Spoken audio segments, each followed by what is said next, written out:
Hello class 11. Okay, this is my first video with you. All those of you जो new admission है, welcome to the Crescent School and जो पुराने students हैं, the old students, welcome back. I am Kehkasha Fatima. I'll be taking your English classes for the time being. Sarima ma'am and हम लोग अलग अलग portions divide करके will be explaining things to you. Sarima ma'am has given you all the syllabus. उन्होंने pattern भी समझाया है तुम लोगों को कि कितना MCQs है, कैसे लॉन्ग आंसर टाइप क्वेश्चंस, कितने मार्क्स का है, ये सारी चीज़ें मैम ने समझाई हैं तुम लोगों को. She has also given a brief description about Shakespeare to you because we'll be starting with this book, Rapid Reader. So she's given you a brief description about Shakespeare, उनकी life. He was a playwright. उन्होंने कैसी stories लिखी है, कैसे plays लिखे हैं उन्होंने, and एक किस यौन में लिखते थे वो, ये सारी चीज़ें तुम लोगों को समझाई हैं सरीमा मैम ने. We'll start with chapter 2 as you like it, Rapid Reader से. ठीक है,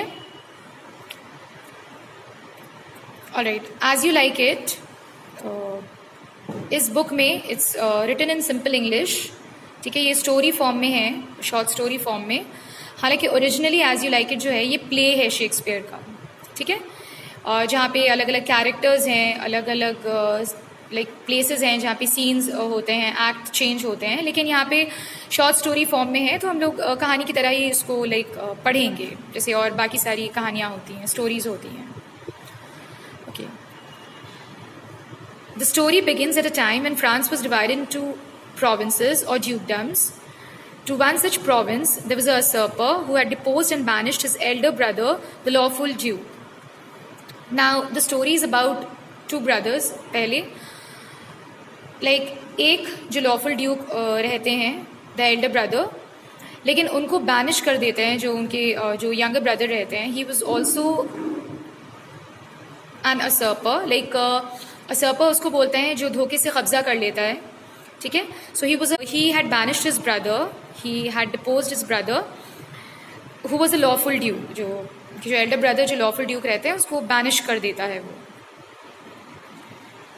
The Duke, who was driven away from his kingdom by his younger brother, retired to the forest of Arden along with his faithful followers. These people soon got accustomed to the lazy life of the forest, and they felt it to be more relaxing than the life of a court. So, Duke जो रहते हैं, when he goes to the forest of Arden, and his faithful followers follows him. They also go along with him, and they start staying over there. Now जब वो लोग forest of Ardern पहुंचते हैं तो वहाँ का इन्वायरमेंट इतना soothing, इतना रिलैक्सिंग होता है कि उन लोगों को वैसी ही लेज़ी लाइफ वाली ज़िंदगी की आदत पड़ जाती है. ठीक है, कि कोर्ट से ज़्यादा उन लोगों को वहाँ की ज़िंदगी अच्छी लगने लगती है, वो लेज़ी लाइफ ज़्यादा अच्छा लगने लगता है. They led the life like that of Robin Hood of England, and to this forest many noble youths came and spend the leisure time as they did in the golden age. Now they were spending life like Robin Hood of England, okay, and many noble youths, बहुत सारे जगह से जो Nobel person होते थे, Nobel youths होते थे, वो लोग वहाँ पे अपना फ्री टाइम, अपना लेजर टाइम स्पेंड करने आया करते थे. Like that of like golden age में जैसे होता था, उस किस्म की लाइफ वहाँ पे स्पेंड करते थे वो लोग. In summer they took rest under the shade of the trees, watching the playful sports of the forest deer. Summer में बहुत अच्छा लगता था, प्लेजेंट होता था वहाँ पे, शेड ट्रीज़ के शेड के नीचे बैठकर सारा दिन गुजार देते थे वो लोग. And they used to watch the deer, you know, बहुत अच्छे से वो लोग इन्जॉय कर रहे हैं फॉरेस्ट में, डियर लोग. But they even felt sad that they had to kill those deer for food. इसके बाद दुख भी होता था उन लोगों को same time, because they had to kill those deer जब खाना भूख लगती थी उन लोगों को. So they used to kill those deer also. So इस बात का दुख भी था उन लोगों को. In winter when the cold wind blew, the Duke suffered from cold but said, these chilling winds which blow upon my body are true counsellors. They do not flatter but represent truly to me my condition, and though they bite sharply, their tooth is nothing like as keen as that of unkindness and ingratitude. Now the Duke says, जब बहुत कड़ाके की ठंड पड़ती थी, it was chilling cold और हवा बहुत तेज़ चल रही होती थी, तो जो ड्यूक जो थे वो बोलते थे अब मुझे हकीकत का पता चलता है, मुझे समझ में आता है कि मैं असल में किस हालात में हूँ। मेरे काउंसलर्स का काम करते हैं जो चिलिंग कोल्ड है यहाँ पे, because they do not flatter me, मेरी तारीफ़ नहीं करते हैं, मतलब मुझे बख्शते नहीं हैं कि तुम ड्यूक हो तो मतलब छोड़ दिया जाएगा। वो मुझे असल हकीकत का, हालात का मतलब मुझे रूबरू कराते हैं उस हालात से कि मैं कहाँ हूँ, किस हालत में हूँ मैं। एंड जो the tooth that the wind has, it is nothing like as keen is that of unkindness and ingratitude. ये अनकाइंडनेस या इनग्रैटिट्यूड नहीं है, बट मेरा हकीकत है, ये मेरी जो सच में कंडीशन है अभी, उस चीज़ से मैं फेस टू फेस हो रहा हूँ। He remarked that men might say against adversities, but there are some uses of a poisonous toll. He says that difficulties से लोग बहुत उल्टा सीधा कहने लगते हैं कि इतनी डिफ़िकल्टीज़ है मेरी ज़िंदगी में है, लेकिन मुझे ऐसा लगता है कि ये एडवर्सिटीज़ जो होती है, डिफ़िकल्टीज़ जो होती है, इसका इस्तेमाल भी इसका एक अलग पॉजिटिविटी भी होती है, बहुत कुछ सीख सकते हैं हम लोग। In this way, the Duke drew lessons from nature, and he found tongues in trees, books in the flowing streams, sermons in stones, and good in everything. He also said that सारी चीज़ों से अगर हम लोग, अगर कुछ बुरा भी हो रहा है, अगर उससे कुछ अच्छा ले पाएँ, पॉजिटिविटी ले पाएँ, कुछ सीख पाएँ, तो बहुत अच्छा हो सकता है। सो उनको हर चीज़ से जो तकलीफ़ हुई उनको, या फिर जो तकलीफ़ सह रहे थे वो, उनसे हर चीज़ से एक सबक मिलता गया, उनको लेसन्स मिलता गया। नेचर से बहुत सारा सबक उन्होंने लिया। He found tongues in trees, trees से कैसे बोलते हैं ये पता चला उनको, कैसे बात की जाती है ये पता चला। फ्लोइंग स्ट्रीम्स में उनको वो किताबों का काम करने लगी उनके लिए। स्टोन्स में सर्मन्स, ऐसा लगा कि स्टोन्स, पत्थर जो हैं वो किसी चीज़, किसी सर्मन्स के बारे में याद दिलाते हैं। हर चीज़ में उनको अच्छा ढूंढने लगे, वो पॉजिटिविटी ढूंढने लगे वहाँ पे फॉरेस्ट ऑफ आर्डन में। The banished duke had a daughter named Rosalind, and like her father, she was also thrown out of the dukedom. Rosalind जो थी, she was the daughter of the banished duke. She was also banished by her uncle, जो वहाँ पे ज़बरदस्ती Duke बने थे, तो उन्होंने रोजलिन को भी बैनिश कर दिया था कोर्ट से। But she still remained at the palace, being the companion of Celia, the present duke's daughter. But Rosalind banished होने के बाद भी she kept staying over there because she was a very close companion of Celia. Celia कौन थी? She was the daughter of the present duke. Celia was Rosalind's cousin. Okay?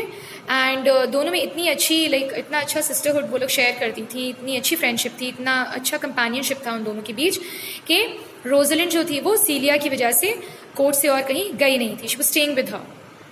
The discord between the Duke and his brother did not at all affect the friendship between the two sisters. भले उन दोनों भाइयों के बीच में relation सही नहीं था जो किया था ड्यूक फ्रेडरिक ने, सीलिया के फादर ने रोजलिन के फादर के साथ, उस चीज़ के बावजूद भी रोजलिन और सीलिया का जो रिलेशन था वो बदला नहीं था, वो अफेक्टेड नहीं था.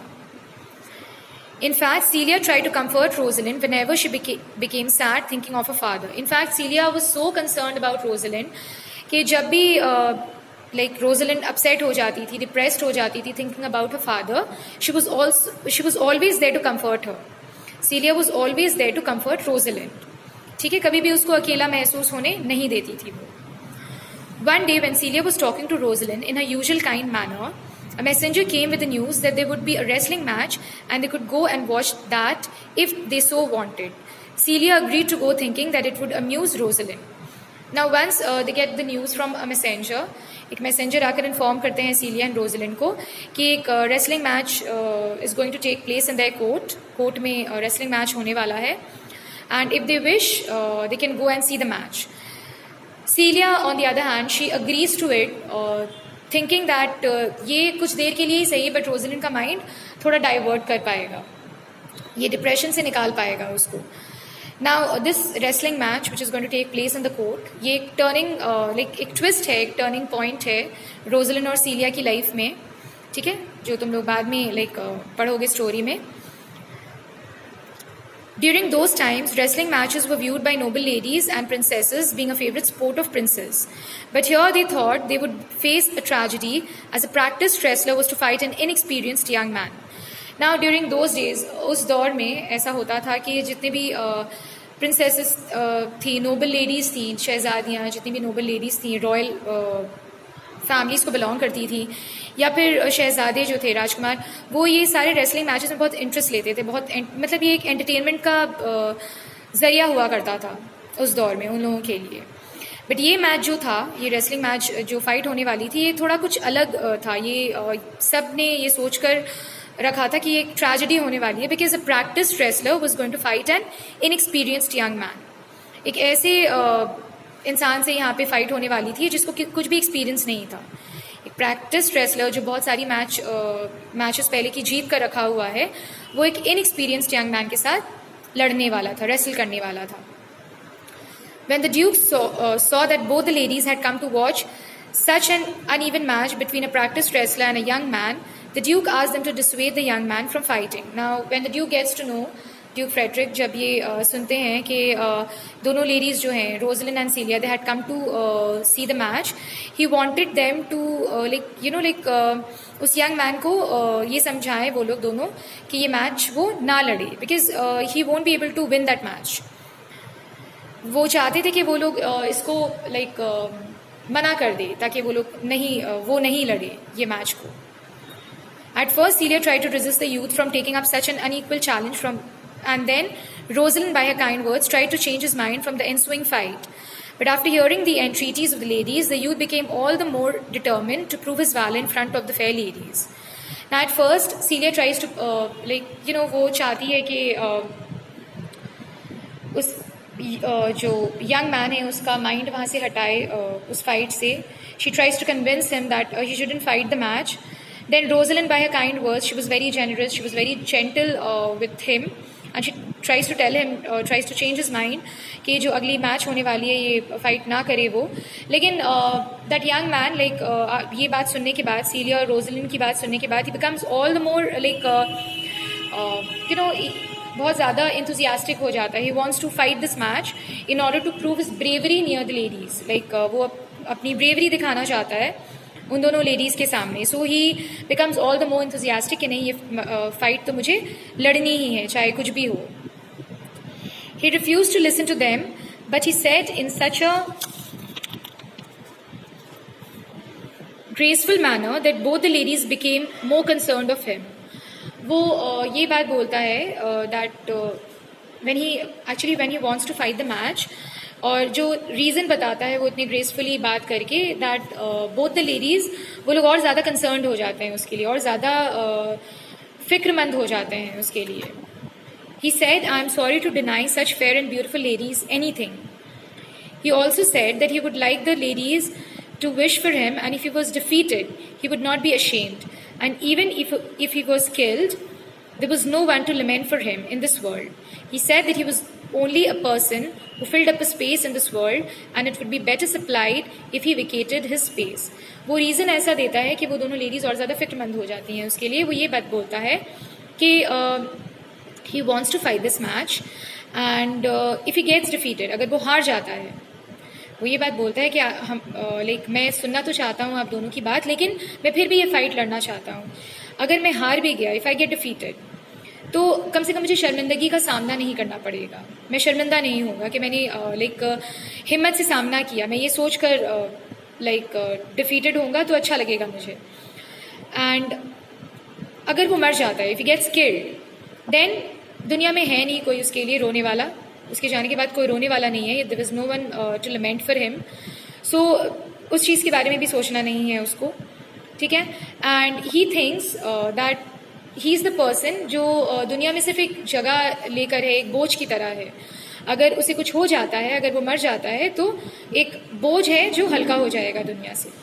वो यही बात बताता है, ठीक है। उन दोनों लेडीज़ को यही बोलता है। Alright students, we'll do till here today. जितना भी एक्सप्लेन किया है मैंने, जितना भी समझाया है, please go through it once, go through the explanation. And कहीं पे कोई भी कुछ भी क्वेरीज है, कुछ भी है, please write it in the comment section of this video. नहीं तो you can also message me, ठीक है, कहीं पे भी कुछ भी अगर क्वेश्चंस पूछना है तो मैसेज भी कर सकते हो। एंड प्लीज़ ध्यान से एक्सप्लेनेशन सुनना। That's it, thank you.